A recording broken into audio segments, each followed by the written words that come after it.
ambil alih. Silakan apa Reskiana ya, ini Bapak share ya. Oke. Baik, Pak. Iya, Pak. Silakan diambil alih deh. Assalamualaikum warahmatullahi. Baik, Pak. Assalamualaikum warahmatullahi wabarakatuh. Waalaikumsalam warahmatullahi. Waalaikumsalam warahmatullahi wabarakatuh. Yang terhormat Bapak Masrul Zuhri Sibuye, SPD SHMH, selaku dosen pengampu mata kuliah Peraturan Perundang-undangan K3, dan saya sayangi teman-teman semua yang dapat berhadir di Zoom pada kali ini. Kami dari kelompok 11 akan mempresentasikan hasil diskusi kami mengenai kesehatan tenaga kerja wanita. Saya Rezekiana Sapitri Sregar selaku moderator, kemudian rekan saya bernama Isti Amaliana sebagai pemateri pertama, ada Denis Sapitri sebagai pemateri kedua, kemudian Nurul Khairani sebagai pemateri ketiga. Langsung saja pemateri pertama Isti Amaliana, saya persilakan.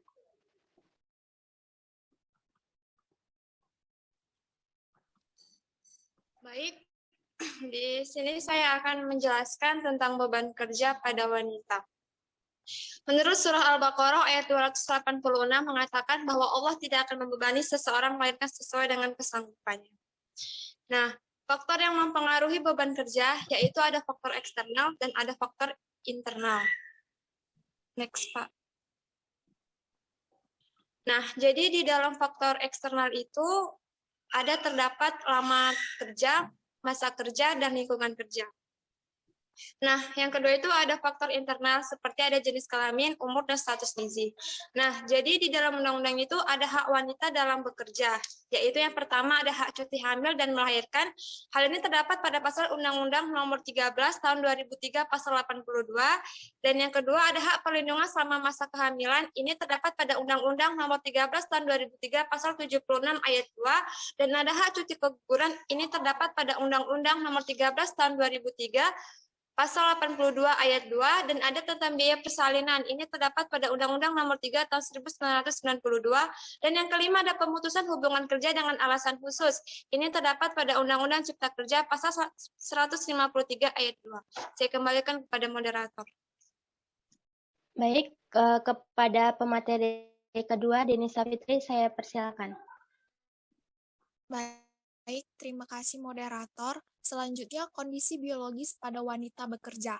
Penekanan khusus perlindungan bagi tenaga kerja wanita didasarkan pada kenyataan bahwa fungsi reproduksi pada wanita, fungsi sosial yang akan memberi warna kehidupan masyarakat, bangsa, dan negara.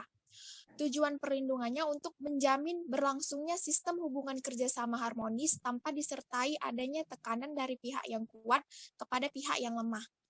Selanjutnya, Undang-Undang Kesehatan Nomor 36 Tahun 2009 memberikan pengertian tentang kesehatan reproduksi dalam pasal 71.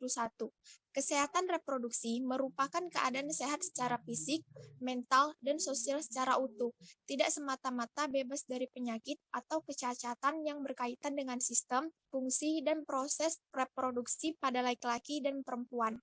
Selanjutnya saya kembalikan ke moderator.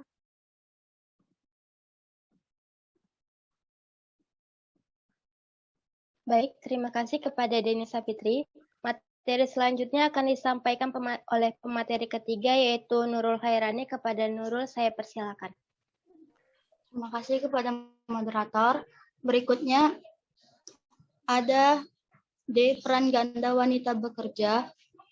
Wanita dihadapkan pada banyak pilihan yang ditimbulkan oleh perubahan peran baik dalam lingkungan pekerjaan maupun di dalam keluarga. Konflik yang berkepanjangan karena tekanan pekerjaan yang tidak sesuai dengan kemampuan, jika tidak dapat dihadapi secara tepat dan baik, maka akan mengakibatkan stres kerja. Berikutnya ada contoh kasus pada wanita pekerja. Yang pertama itu ada masalah cuti haid pada buruh perempuan suatu perusahaan yang sangat sulit untuk meminta izin cuti, sehingga buruh perempuan terpaksa menahan rasa sakit saat bekerja. Syarat izin cuti yang rumit seperti ada surat keterangan dokter dari klinik atau pabrik perusahaan. Berikutnya, seorang pekerja wanita di pabrik es krim Ice buruh perempuan yang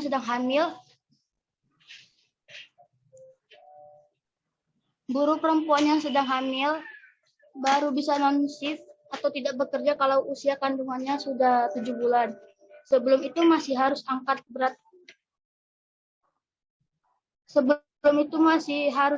barang berat dan dapat shift waktu kerja malam. Baiklah, saya kembalikan kepada moderator. Baiklah, terima kasih kepada pemateri ketiga. Untuk selanjutnya, kami membuka sesi tanya jawab kepada teman-teman yang ingin bertanya. Saya persilakan.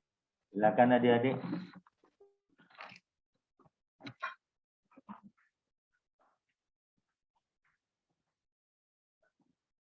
Ada yang bertanya tentang kesehatan tenaga kerja wanita? Karena ini lebih condong ceritanya kepada adik-adik ini.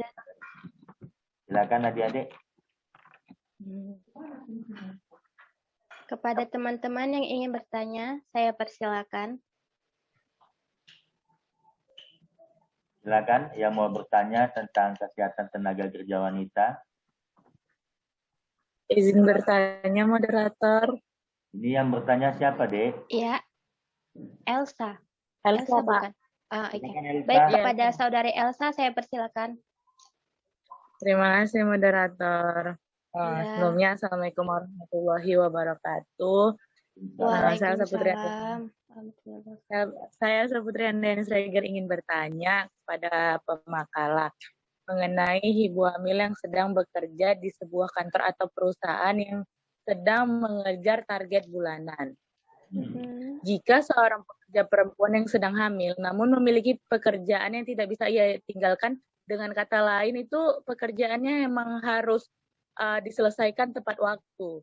Nah, perempuan hamil tersebut sering bekerja sampai larut dan dia tidak sadar bahwasannya akibat pekerjaan itu dia merasakan stres akibat tuntutan waktu yang ditetapkan atasan tadi.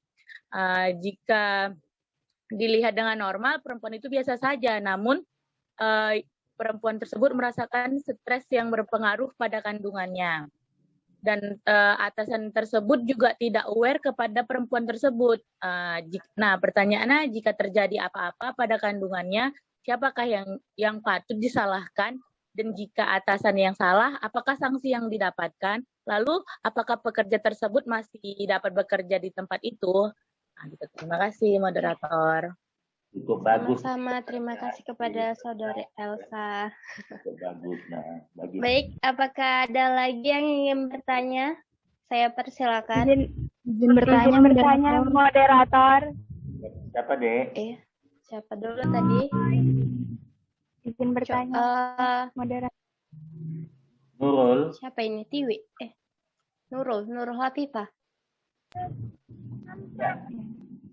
Nurul Ya, Hafifah. terima kasih kepada moderator. Oh ya, Nurul. Iya. Nurul Hafifah ya. Iya, Pak. Saya ingin bertanya, ada dijelaskan bahwa di PPT Tenaga Kerja Wanita oleh UU, tetapi di dalam contoh masih ada saja perusahaan yang melanggar atau melakukan kendala-kendala tentang tenaga kerja wanita. Pertanyaan saya, faktor apa saja yang menjadi penyebab terhambatnya program pelaksanaan perlindungan hukum dan kesehatan dan keselamatan kerja pada pekerja perempuan yang sedang hamil di perusahaan? Terima kasih. Oke. Baik, terima kasih kepada saudari Nurul. Untuk selanjutnya, apakah ada lagi yang ingin bertanya? Ada lagi, Dek? Siapa? Izin bertanya, moderator. Oke. Siapa nih? Siapa ini? Tiwi. Siapa ini? Oke, Siapa dia? kepada saudari Tiwi saya persilakan. Silakan, Tiwi, Tiwi. Pak. Assalamualaikum warahmatullahi wabarakatuh. Nama saya Tiwi Hartanti. Saya ingin bertanya. Di slide kalian kan ada dijelaskan mengenai kondisi sosiokultur pada wanita bekerja. Nah, salah satunya itu adalah tingkat pendidikan perempuan yang rendah. Nah, seperti yang kita tahu, masih banyak anggapan orang-orang yang mengatakan perempuan itu nggak perlu menempuh pendidikan yang tinggi karena akhirnya di dapur juga gitu kan. Iya. Pertanyaannya, bagaimana pendapat pemateri mengenai hal ini? Di mana kan pemateri ini semua adalah wanita dan sedang menjalani pendidikan tinggi. Kemudian di slide selanjutnya, di peran ganda wanita bekerja, wanita bekerja ini kan nggak jarang menimbulkan konflik antara urusan rumah tangga dan pekerjaan. Saya ingin bertanya, menurut pemakalah, bagaimana kira-kira tips-tips agar meminimalkan atau meniadakan konflik tersebut? Apakah wanita memang tidak harus bekerja atau bagaimana? Terima kasih. Ya, bagus. Baik, Bagus terima ya. kasih kepada saudari. Tadi ada satu orang lagi yang ingin bertanya. Tiana, 3 orang atau 4 orang, Dek? Ya, Pak. 3 orang atau 4 orang saja? 4 aja, Pak. Oke, 4, Pak. Tadi ada satu lagi yang mau nanya, Pak. Silakan. Ini yang laki-laki akan bertanya ya. Yang mau nanya. Oh, Ahadania, saya persilakan. Terima kasih, moderator.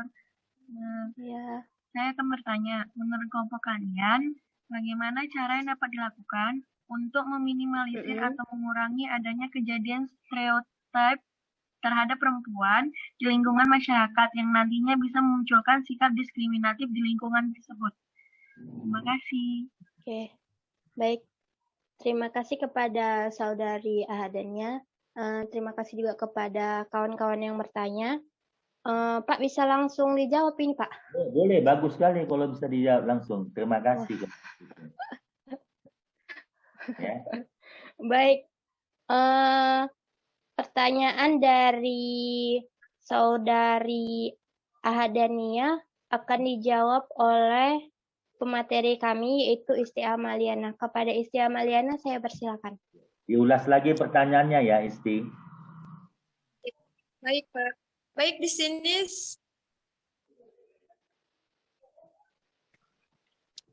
di sini saya akan menjawab pertanyaan dari Ahadania Fitria Dewi yang pertanyaannya, menurut kelompok kalian bagaimana cara yang dapat dilakukan untuk meminimalisir atau mengurangi adanya kejadian stereotip terhadap perempuan di lingkungan masyarakat yang nantinya bisa memunculkan sikap diskriminatif di lingkungan tersebut.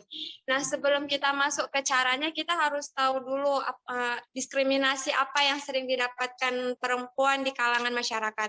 Yang pertama itu ada diskriminasi budaya. Nah, perempuan itu sering dikasih label yang bahwasanya urusan perempuan itu sebatas urusan dapur dan rumah tangga.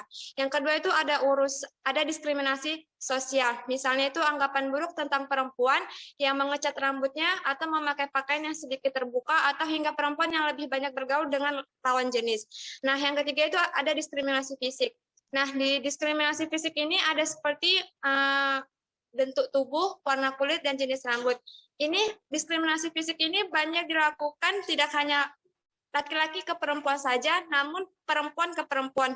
Misalnya nih, perempuan suka bercanda sama temennya ini, misalnya kamu cantik kalau putih atau kamu cantik kalau mancung gitu. Nah, perempuan ini sering bercanda ke temennya dengan candaan yang seperti itu. Ini sudah termasuk diskriminasi dan sudah termasuk ke stereotip yang udah banyak kita lakukan gitu kan. Terus bagaimana sih cara yang dapat meminimalisir atau mengurangi adanya kejadian stereotip ini gitu. Nah, yang pertama itu harus dimulai dari diri kita sendiri gitu ya. Yang pertama itu harus kurangi ekspektasi kepada seseorang berdasarkan stereotip peran gender. Nah, langkah pertamanya itu mempelajari soal gender, peran gender, dan ekspektasi masyarakat terhadap peran seseorang berdasarkan gender. Nah, jadi kita harus mulai menyadari nih bahwa gender bukan sesuatu yang kaku dan perilaku seseorang. Tidak harus sesuai dengan apa yang sudah diterima oleh masyarakat. Nah, misalnya pekerjaan rumah tangga itu bukan hanya tanggung jawab seorang istri gitu ya. Terus yang kedua itu berhati-hatilah dengan kata-kata gitu. Jadi kalau mau mengucapkan sesuatu ke seseorang itu harus dipikirkan gitu. Jadi mungkin dari kita tuh nggak sengaja bercanda ke orang gitu ya. Kamu pendek ya gitu. Itu sebenarnya itu udah masuk ke diskriminasi dan stereotip ke orang-orang gitu ya. Nah, jadi itu dimulailah dari jadi netizen yang baik dan budiman gitu. Jadi jangan dulu orang lain kita salahin, kita harus sadar diri dulu kita ini udah jadi orang yang baik atau belum. Jadi sebelum stereotipnya itu baik, kita harus perbaiki diri kita dulu untuk menghilangkan budaya patriarki dari masyarakat yang ada di sekitar kita. Terima kasih, saya kembalikan kepada moderator.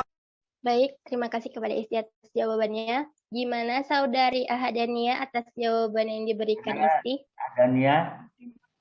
Terima kasih Isti, saya puas mendengar jawaban dari Isti. Terima kasih. Apakah ada tambahan dari teman-teman? Oh, ya Pak. Ada mau nambahi? Dari Isti Amaliana? Ada? Saya mau dengar dulu dari yang laki-laki dulu. Ya, ini kok diam aja laki-lakinya, biasanya bergegas. Oke, Akmal, Assalamualaikum. Muhammad Akmal. Halo, Assalamualaikum Akmal. Waalaikumsalam Pak. Ya, gimana jawaban kamu atas jawaban Isti Amalina terhadap pertanyaan Adania tadi? Ya, ada diskriminasi terhadap wanita ya, padahal wanita sama wanitanya. Oke, silakan. Ada nggak masukan dari kamu, Akmal? Jangan gini karena masukan dari saya Pak. Ya. Tanggapan saya dari punya si Isti tadi itu udah mantap Pak. Karena kan memang gitu Pak. Apalagi kan kalau gini kita ambil contohnya, misalnya ada seorang perempuan yang dia tertutup gitu kan pakaiannya, sedangkan yang satu lagi kita ambil contohnya yang terbuka gitu dia. Jadi kan biasanya kan orang menilai karena dia tertutup itu baik, kemudian dia yang terbuka itu jahat gitu. Tapi kan dalamnya kita nggak tahu Pak sebenarnya. Kan itu udah sama saja, itu udah mendiskriminasikan yang terbuka tadi kan Pak. Iya betul. Nah gitu menurut saya, jangan ngambil dari sisi luarnya aja, tapi lihat juga dari sisi dalamnya. Mungkin itu saya tambah dari saya Pak. Ya Akmal ya, jangan lihat casingnya ya Akmal. Ya Pak. Ya jangan lihat casingnya ya. Ya Pak. Ya ini menarik, terima kasih Isti Amalina, cukup bagus jawabannya tadi ya. Oke, baik. Saya kembalikan pada Reskiana, silakan. Baik Pak.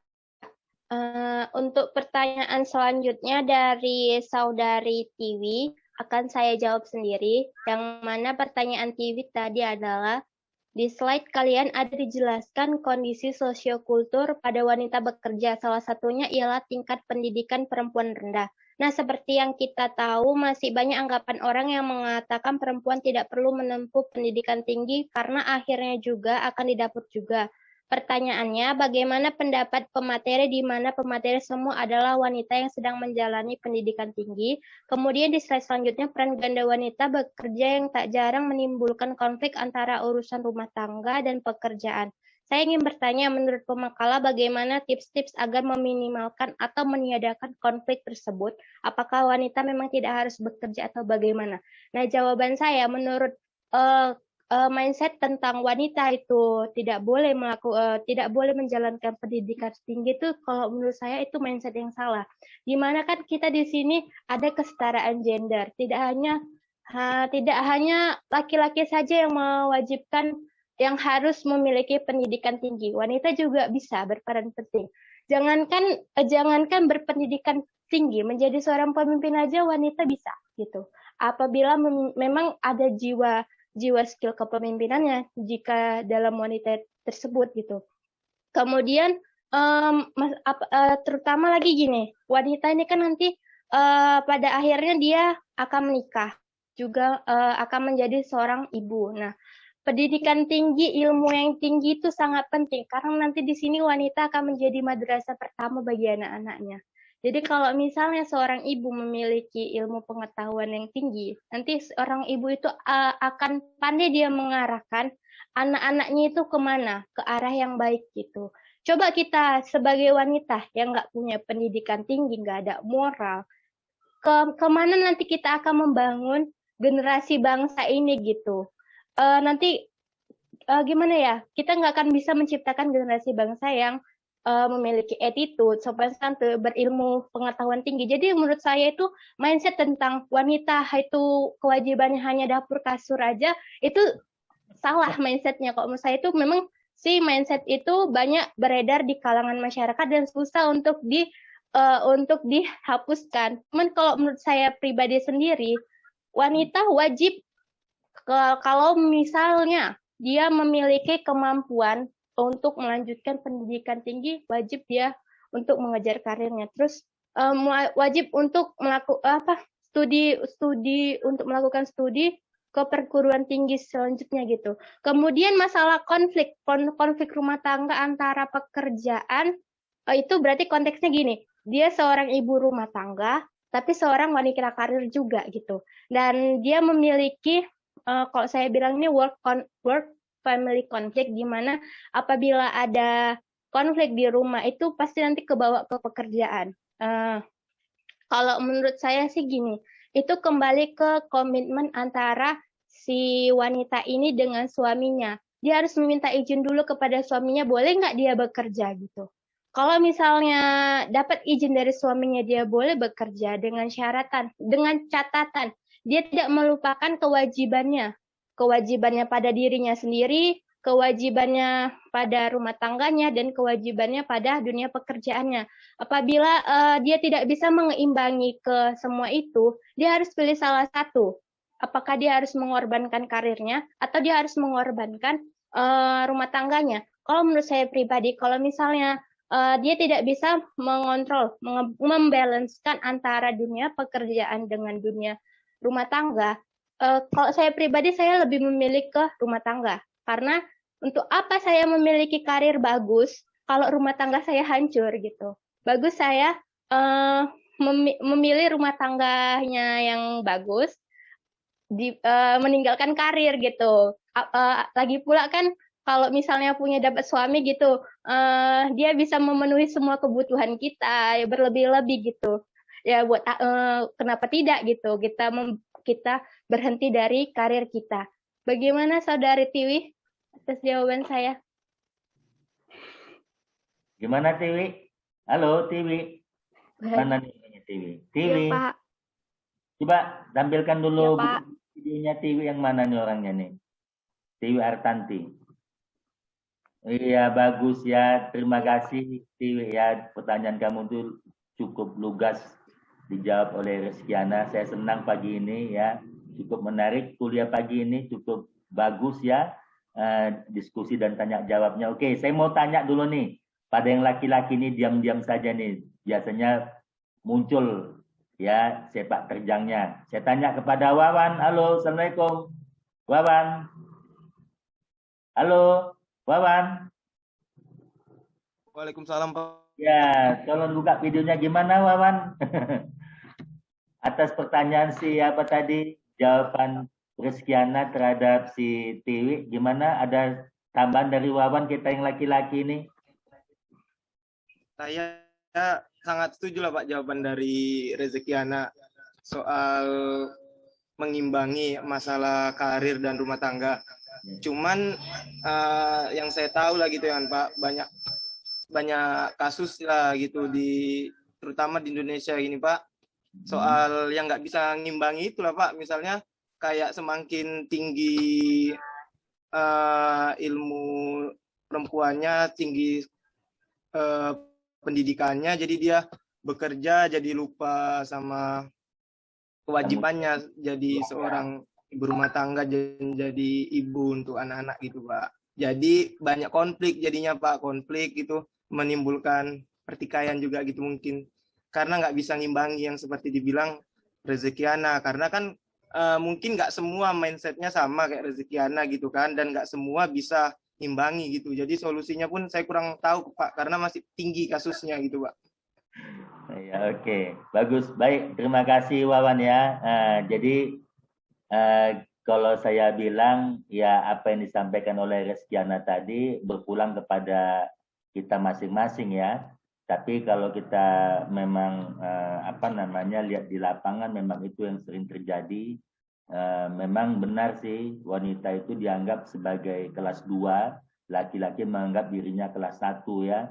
Tapi kalau kita mengacu kepada pasal 27 ayat 1 itu, setiap warga negara sama kedudukan di mata hukum, dan pasal 27-nya itu juga setiap warga negara berhak mendapatkan pekerjaan dan penghidupan yang layak. Jadi nggak ada dibeda-bedai antara wanita dengan pria ya. yang nggak ada dibedai. Jadi ketika dia bekerja di kantor bupati, kantor wali kota, sama income yang didapatkan antara laki-laki dengan wanita, nggak ada kelasnya. Kecuali dia bekerja sebagai pekerjaan non formal ya. Nah, itu mungkin karena suaminya tadinya bekerja berjalan waktu karena COVID-19, suaminya di PHK sehingga pendapatan atau income terhadap keluarga tidak mencukupi, sehingga si ibu rumah tangga di samping memperhatikan kebutuhan keluarganya juga dia ingin membantu suaminya ya. Jadi terakhir si ibu tadi bekerja di non formal seperti kita lihat di lapangan banyak terjadi sampai saat ini, yaitu menjadi buruh kasar bangunan. Saya sudah lihat langsung ya. Nah, itu ya wajar-wajar saja kalau menurut Bapak, mungkin karena faktor tadi, karena kebutuhan ekonomi.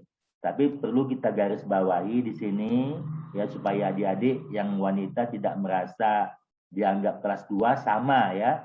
Saya katakan sama. Setiap warga negara berhak mendapatkan pekerjaan dan penghidupan yang layak. Jadi nggak ada disebut situ warga negara yang mana, apakah laki-laki, apakah perempuan, apakah sukunya, ya tidak ada. Semuanya sama, ya. Itu yang kita junjung tinggi konstitusional tadi. Oke, baik. Terima kasih Rizkiana, cukup lugas tadi jawabannya. Terima kasih Wawan. Iya, Pak. Oke, saya kembalikan kepada terima kasih Tiwi ya, pertanyaan tadi cukup bagus. Saya kembalikan kepada Rizkiana untuk pertanyaan yang ketiga dan keempat, Dek. Silakan dijawab. Iya. Iya, Pak. Bentar, tadi Elsa mau ngomong apa Elsa? Oh, jadi. Oh, nggak jadi. Oh, yaudah. Kok gitu. Tambahin tadi. Baik, tanya. Tunggu. Mengganjal Elsa. Udah, baik, saya lanjutin. Nanti ada yang mengganjal Elsa. Iya. Jangan di. Boleh nambahin dikit nggak? Boleh, silakan. Pernyataan Wawan yang Alhamdulillah. jadi konflik. Ya, silakan Elsa. Jadi kan saya kemarin pernah ikutin pelatihan khusus perempuan kan Pak. Jadi dalam permasalahannya di situ dijelaskan tentang peran ganda perempuan sebagai ibu rumah tangga dan juga perempuan karir. Jadi setelah saya pelajari itu kan Pak, mengapa terjadinya konflik dari rumah tangga karena perempuan itu berkarir, mungkin pertama kurangnya restu dari suami. Jadi masih ada selisih paham antara kepahaman suami dan istri jika istrinya itu bekerja. Jadi untuk yang pertama itu yang dilakukan itu kesepakatan antara suami istri. Suaminya restu nggak kalau perempuannya bekerja. Nah, yang untuk kedua itu perempuannya itu harus pandai memanajemen waktu, di mana dia menempatkan diri dia sebagai ibu rumah tangga dan di mana dia menempatkan sebagai wanita karir. Ya, jadi dia paham Pak akan tugasnya sebagai ibu rumah tangga itu di rumah, waktunya itu jam berapa dan saat dia di kantor waktunya itu jam berapa sampai jam berapa. Nah, yang ketiga itu dia paham akan tugasnya sebagai ibu rumah tangga melakukan pekerjaannya. Jadi jika dia sebagai ibu rumah tangga, dia akan menyiapkan keperluan untuk suami, istri, dan pekerjaan rumahnya itu akan tugas dia sebagai ibu rumah tangga, dia itu sudah melakukannya Pak sebelum dia berangkat dari rumah untuk melakukan pekerjaan di kantor, seperti itu Pak. Jadi setelah di kantor itu dia bisa melakukan pekerjaan dia sebagai wanita karir. Nah, yang keempat itu tidak membawa masalah dia saat di kantor pulang ke rumah. Jadi jika dia di kantor memiliki masalah atau yang pekerjaan dia mengganggu beban pikiran itu tidak dibawanya pulang ke rumah Pak. Jadi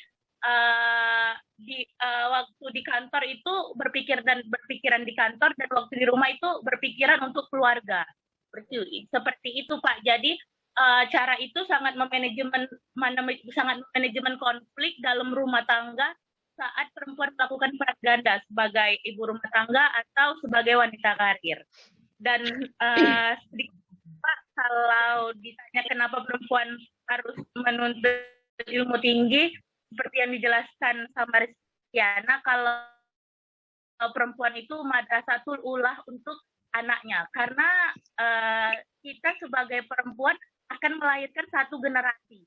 Jadi bagaimana kita melahirkan generasi yang cerdas jika ibunya tidak memiliki pengetahuan atau pendidikan tinggi, Pak. Jadi kalau mindset orang yang berpikiran perempuan itu sumur, kasur, dapur itu mungkin memang udah terdoktrin dari dulu kan, Pak. Tapi kita sebagai perempuan yang sekarang, yang istilahnya udah paham, udah peka akan dunia luar ini, sedikit banyaknya akan merubah pola pemikiran bahwa perempuan itu bisa lebih maju dari sekarang.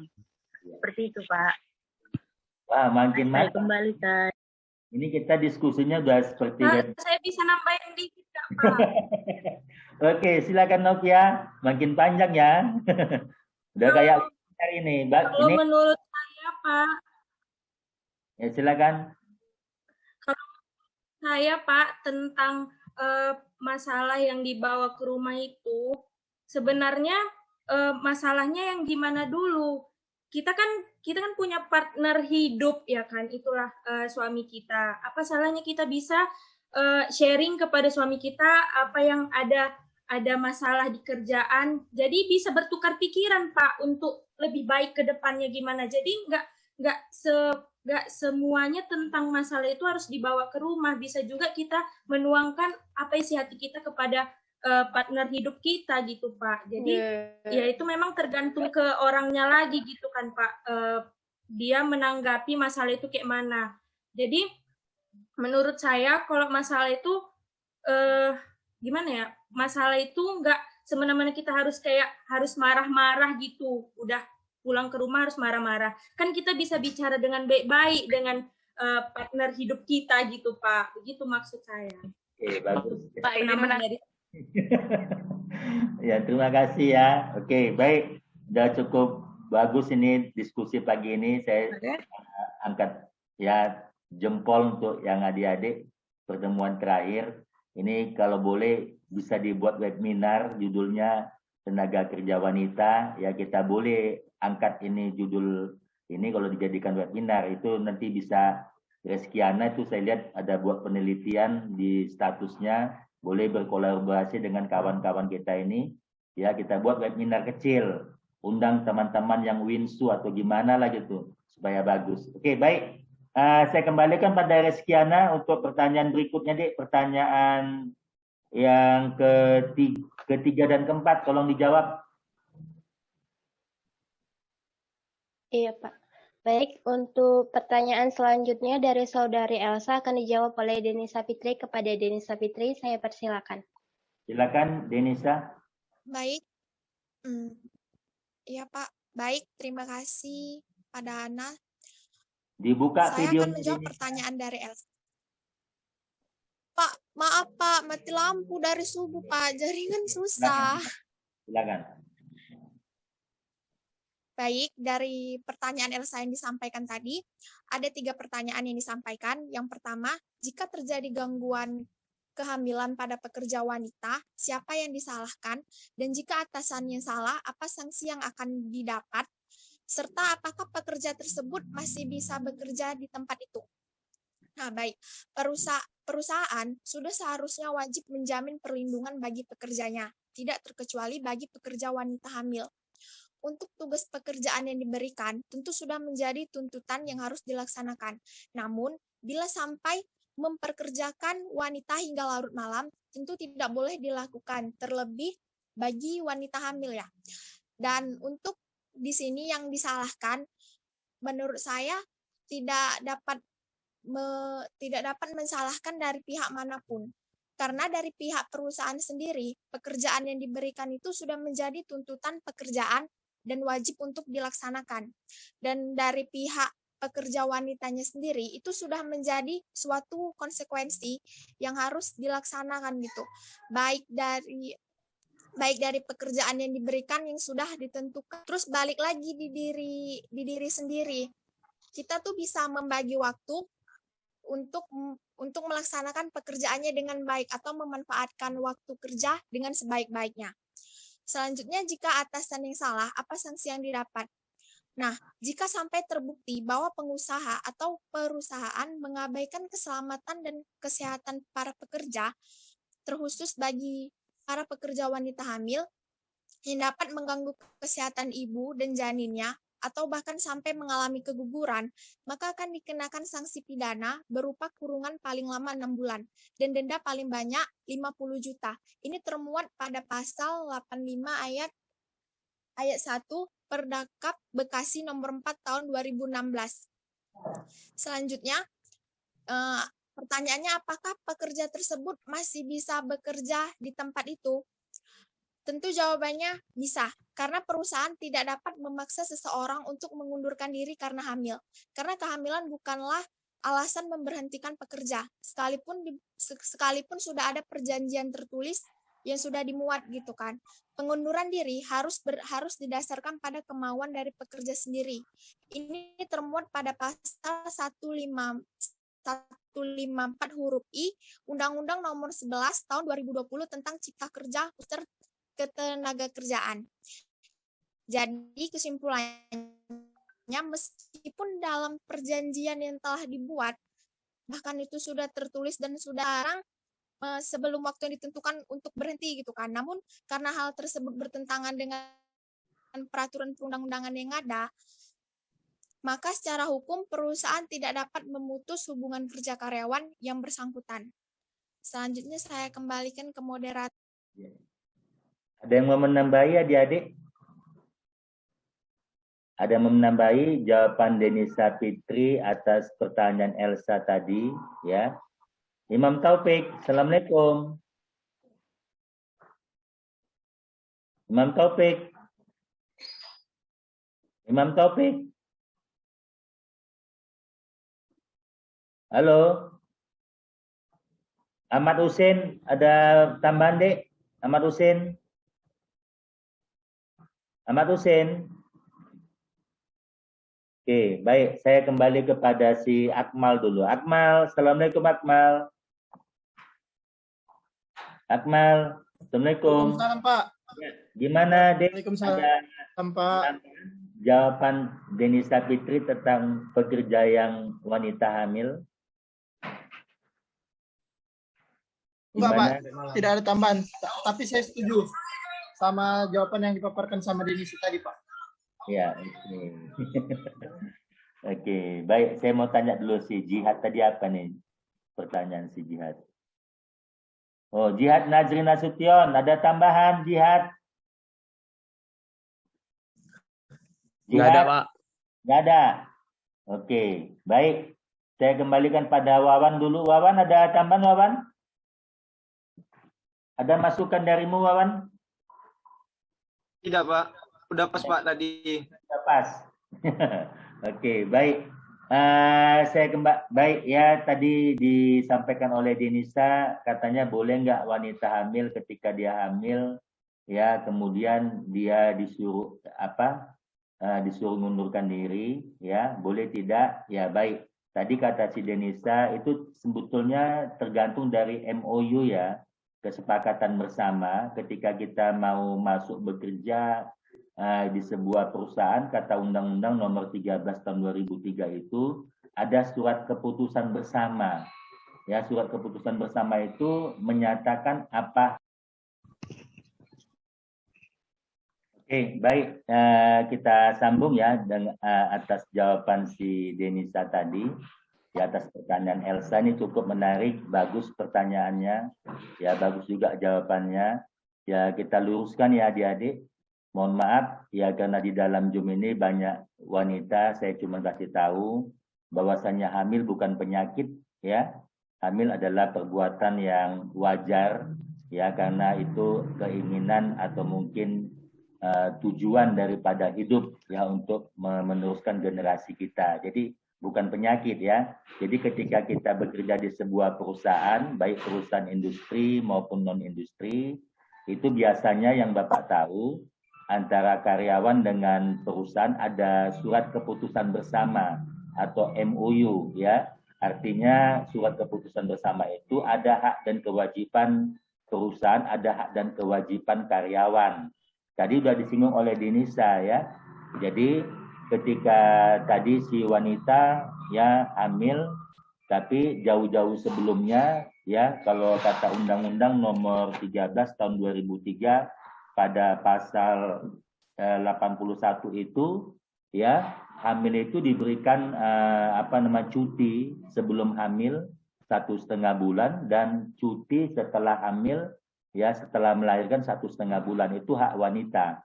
Jadi di situ sudah perusahaan juga sudah mengerti, perusahaan juga sudah tahu. Jadi andai kata perusahaan ingkar daripada Undang-Undang Nomor 13 tahun 2003 tadi, maka perusahaan tadi itu bisa diberikan sanksi, bisa secara perdata, bisa juga secara pidana. Itu yang satu. Kedua,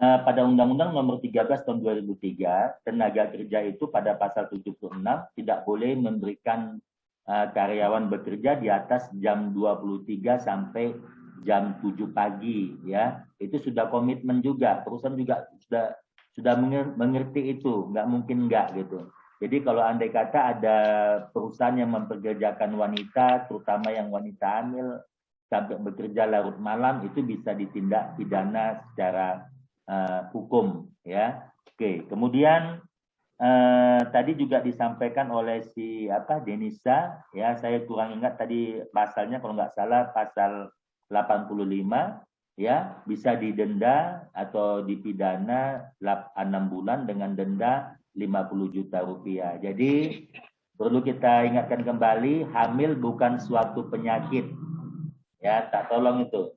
Ya, jangan nanti kita yang wanita yang bekerja di sebuah perusahaan, berjalan waktu adik-adik akan tamat dari Winsu ketika bekerja di perusahaan, dia bilang perusahaan yang mungkin notabene ada tanda kutip hamil katanya bukan merupakan sebuah penyakit. Salah ya, hamil bukan merupakan sebuah penyakit. Maka dari itu orang yang hamil itu diberikan leluasa untuk bisa bekerja di sebuah perusahaan. Oke. Itu aja tambahannya untuk Denisa. Bapak terima kasih.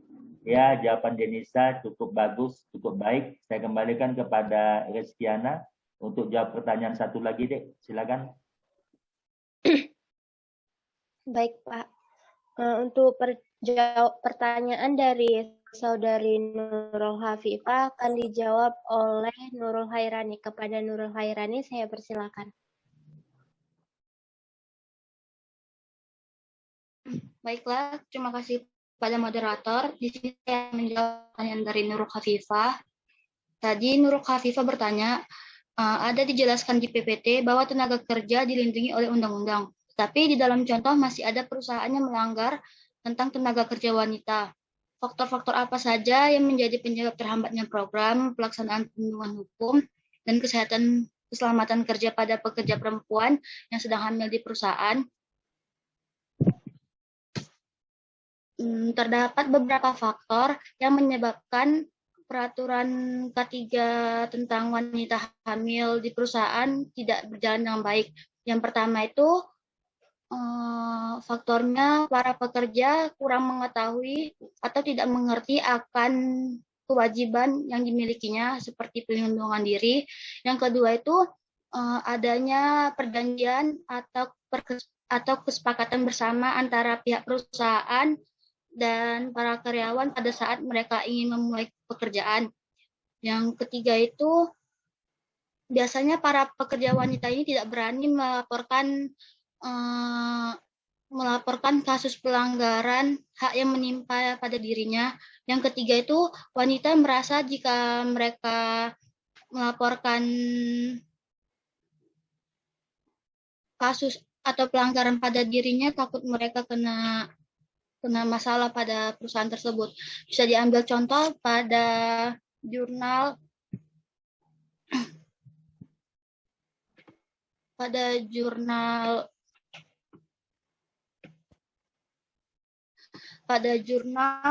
pemenuhan hak cuti hamil terhadap pekerja perempuan pada Inner Glow Spa.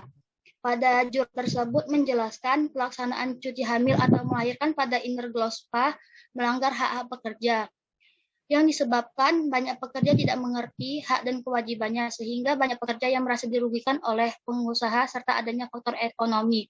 Serta prinsip pada inner glospa ini yaitu no work, no pay, yang masih menjadi budaya dan tradisi di dalam dunia pekerjaan. Baik, saya kembalikan kepada moderator. Baik, terima kasih kepada Nurul Hairani. Bagaimana Saudari Nurul Hafifah atas jawabannya? Ada yang menambahkan? Sebentar ya Nurul Hafifah. Ada yang menambahkan jawaban Nurul Hairani? Wawan ada menambahkan, Wawan? Wawan? Assalamualaikum, Wawan. Tidak, Pak. Tidak, Pak. Nah, oke. Waalaikumsalam warahmatullahi wabarakatuh. Mungkin kawan-kawan yang lain, Pak, ada mau memberikan tanggapan atau tidak gitu, Pak? Ya, saya mau tanya Bagas. Sebentar ya, Reskiana Bagas. Ada tambahan adik-adik? Bagas. Bagas Rizky. Ya Pak, hadir. Ada tambahan? Mengenai yang itu tadi ya Pak, apa? Tadi pertanyaannya apa Pak? Tadi kurang jelas di sini Pak, jaringannya agak terputus. Oke, coba si Nurul Hairani diulas kembali deh. Tadi pertanyaan Nurul Hafifah bertanya faktor apa saja yang menghambat peraturan keselamatan kerja pada wanita hamil di perusahaan tidak berjalan dengan baik. Dari Bagas ada? Apakah jelas Saudara Bagas? Bagas? Ya Pak. Ada tambahan? Menurut saya pribadi ya Pak,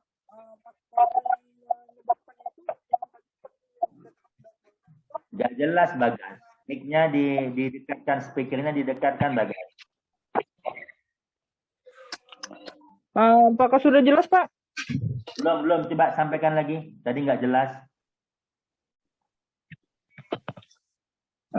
Sekarang sudah jelas Pak? Ya udah. Suara saya. Mungkin menurut saya pribadi Pak, seperti yang dikatakan Saudari Nurul tadi, yang pertama, para pekerja wanita banyak yang tidak mengetahui hak dan hak-haknya yang didapatkan dari perusahaan.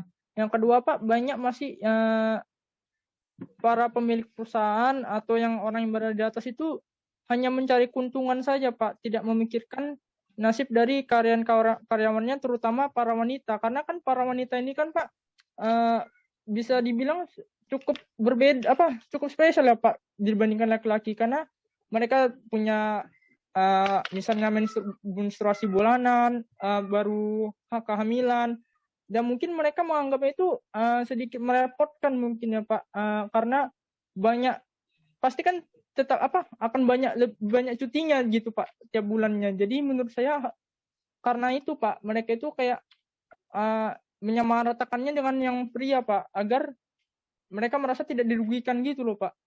Iya, oke. Baik, terima kasih.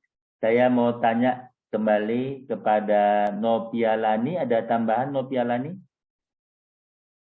Nopialani? Belum ada, Pak. Belum ada. Akmal, ada tambahan Akmal? Tidak, Pak. Oke, Pas lagi, Pak. Istiamaliana ada tambahan, Dek? Istiamaliana? Pas, Pak. Pak. Oke, bentar ya. Dina Oksapira, ada tambahan, Dina? Pas, Pak. Pas, oke, baik. Ada tambahan Reski? Reskiana? Iya Pak. Silakan ditambahi deh. Kalau menurut saya udah cukup Pak atas jawaban yang diberikan Nurul Hairani dan tambahan dari Saudara Bagas tadi Pak. Mungkin pihak perusahaan ingin menyamakan antara laki-laki yang dibilang Bagas tadi Pak, laki-laki dengan perempuan jadi disamakan. Jadi makanya masih ada permasalahan gitu Pak di perusahaan itu karena mereka nggak mau rugi gitu Pak. Iya, oke, baik. Adik-adik, iya betul ya. Sekarang kalau kita lihat di lapangan, ya walaupun kita bilang status gender ya antara pria dan wanita sudah sama, walaupun kata konstitusional kita ya sama kedudukan di mata hukum dan pemerintahan, artinya pemerintahan bisa bekerja di mana, instansi mana maupun swasta maupun negeri. Walaupun kita dikatakan di konstitusional kita setiap warga negara berhak mendapatkan pekerjaan ya dan penghidupan yang layak, tidak ada batasan antara si wanita dan pria walaupun sama ya semuanya itu ya, tapi masih juga ada benturan-benturan hukum atau benturan-benturan penyalahgunaan kewenangan yang dilakukan oleh perusahaan baik yang industri maupun non industri, bahkan yang berada di luar ya. Semalam kita juga diskusi seperti itu, ya seperti TKI, TKW, ya banyak penyalahgunaannya sehingga terjadilah benturan-benturan yang berbentur dengan hukum seperti kasus tindak kekerasan, kasus psikologis, kasus SDM, kasus sosialisasi, kasus majikan yang notabene terlalu anarkis ya. Kalau saya bilang kasus-kasus yang tenaga kerja wanita itu di luar negeri karena mereka mungkin masuk ke luar negeri itu tidak menggunakan fasilitas sesuai keinginan pemerintah, cuma masuk melalui penerima pekerja ya, jalur penerima kerja yang notabene tidak mempunyai kekuatan hukum ya, tidak legal ya, sehingga yang sifatnya ilegal, sehingga terjadilah benturan-benturan yang notabene tidak ada kita pegang MOU-nya, sehingga terjadi benturan sehingga tenaga kerja wanita di luar negeri itu tidak bisa mengklaim kebenaran atas masalah-masalah yang dihadapinya. Oke, baik, terima kasih ya, kita luruskan ya di kuliah sore pagi ini. Tenaga kerja wanita tidak ada bedanya dengan tenaga kerja pria. Ya, saya ulangin, tenaga kerja wanita tidak ada bedanya dengan tenaga kerja wanita. Semua sama, ya. Tenaga kerja wanita pria itu sama. Sama kedudukan di mata hukum, sama punya hak pekerjaan dan penghidupan yang layak. Ya, penghidupan yang layak itu dalam arti gajinya yang layak. Kalau gajinya tidak layak, ya terjadi benturan ya menurut Bapak wajar-wajar saja, sah-sah saja. Kenapa tiap hari, tiap tahun ada terjadi benturan tentang masalah upah? Karena upahnya tidak menyesuaikan dengan zamannya. Ya wajar. Ya tiap tahun kondisi sandang pangan naik, tapi income yang diterima nggak dinaikkan. Ya komplain. Gimana bisa hidup keluarganya? Gimana bisa hidup anak istrinya? Ya, gimana bisa sekolah, gimana bisa ini? Menurut Bapak wajar ya. Kalau komplain itu wajar ya, supaya untuk menghindari komplain makanya tenaga kerja wanita ataupun tenaga kerja Indonesia itu ya, perusahaan industri maupun non industri bisa menyesuaikan dengan zamannya, dengan tuntutan zamannya. Ya, itu yang kalau saya lihat di lapangan seperti itu. Oke, baik. Bapak, terima kasih pada pemakala, pada Rizkiana, pada Isti Amalina, kepada Nurul Kairani, kepada Denisa. Ini kuliah terakhir cukup bagus, cukup menarik ya. Sama dengan tadi pertemuan 10 dan 11 cukup menarik, cukup antusias diskusi tanya jawabnya. Terima kasih yang bertanya tadi ya, seperti Elsa, Nurul Habibah, Tiwi ya. Kemudian apa lagi nih? Adania ya. Semoga apa yang kita diskusikan pada pagi ini bisa menambah wawasan kita masing-masing ya. Walaupun tidak 100%, tapi ada yang berbekas ya, minimal 25% lah ya, sudah tambah wawasan kita. Oke, saya kembalikan kepada Rizkiana, tolong disampaikan singkat padat kuliah pagi ini, Dek. Silakan. Baik Pak. Adapun kesimpulan dari kuliah pada hari ini yaitu Islam memperbolehkan seorang wanita dalam hal bekerja, akan tetapi tetap ada batasan yang telah digariskan syariat Islam. Islam menjadikan bekerja sebagai hak dan kewajiban individu. Dengan demikian, antara laki-laki dan perempuan mempunyai hak yang sama dalam bekerja. Kemudian akan tetapi tetap ada perbedaan dalam hal pembebanan fisik dan dalam pekerjaan. Menurut untuk beban kerja fisik antara laki-laki dan perempuan sangat berbeda dalam hal angkat-angkut. Demikianlah presentasi dari kami pada hari ini. Lebih dan kurang kami mohon maaf. Saya akhiri. Wabillahi taufiq wal hidayah. Wassalamualaikum warahmatullahi wabarakatuh. Waalaikumsalam warahmatullahi wabarakatuh. Waalaikumsalam warahmatullahi Waalaikumsalam warahmatullahi wabarakatuh. Oke, baik adik-adik, sampai di sini sampai jumpa di UAS. Saya cuma ulangin kembali ya, UAS yang UTS tidak berbeda dengan UAS, cuman materinya ditambah sedikit ya. Soalnya tetap 30 soal. Oke, presentasinya 100%. Saya cuma mengingatkan di waktu UAS nanti tolong dibaca kalimatnya betul-betul dan pilihlah jawaban yang paling benar ya. Oke, cukup sampai di situ. Saya sudahi kuliah pagi ini. Assalamualaikum warahmatullahi wabarakatuh. Assalamualaikum. Waalaikumsalam Waalaikumsalam warahmatullahi wabarakatuh. Bapak, Ya, Pak. Assalamualaikum. Waalaikumsalam, Pak.